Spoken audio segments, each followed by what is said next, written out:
Welcome again to another video. We are coming to you from Nugget Point, and we're about to go down the 900-meter long track down there to get to Nugget Point Lighthouse, and I'm going to get a great drone video for you.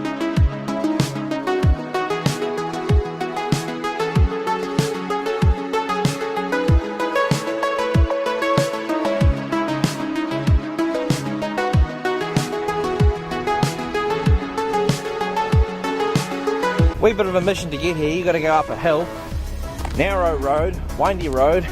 It kind of puts you on top of like a little mountain, and then you got to walk 900 meters to get to where you're going.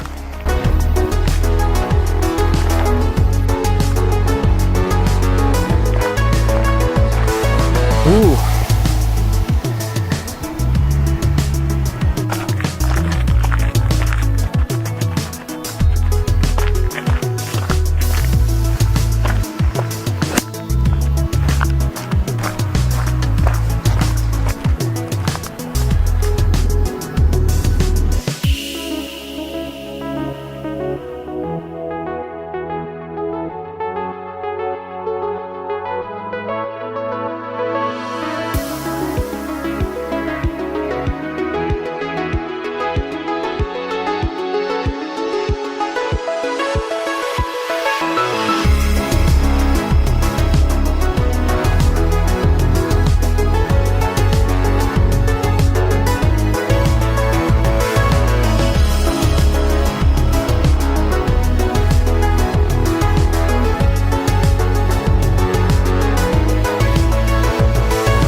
What do you guys think? Is that a decent drone video? Pretty good? I got it all the way out there. Got it all the way out to them far rocks out there before it disconnected. You know, that's about 500 meters out. Tomorrow we are going to Bluff, and the forecast is for rain all day. We're not going to have as good of a day tomorrow as we've had today. Oh, no, no, no, no, no, no, no. It's the Matai Falls walk. It's 30 minutes return. If you want to go further to the rail trail, it's 1 hour return. Oh, and I got to copy what D-Man said. You know, hissing thoughts on YouTube. No walking and no dissecting dogs. Warning, potassium cyanide. So in other words, if you see bait, don't touch it. Bad idea to touch it.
That is Purakaunui Falls. To get here, you've either got to come from the east, which is going to be a sealed road, or from the west, which is going to be dirt roads. And, well, Matai Falls was a bit disappointing. I hope this one's a wee bit bigger, a wee bit better. The first one just, not that good. Matai Falls not that good. Oh, please, give us some good waterfalls, Catlins. Come on, Catlins. Do you think it was named after some hot chick named Catlin? I think it should have been named after a hot chick named Catlin. Now that's what I'm talking about. This is Purakaunui Falls, the best waterfall in the Catlins.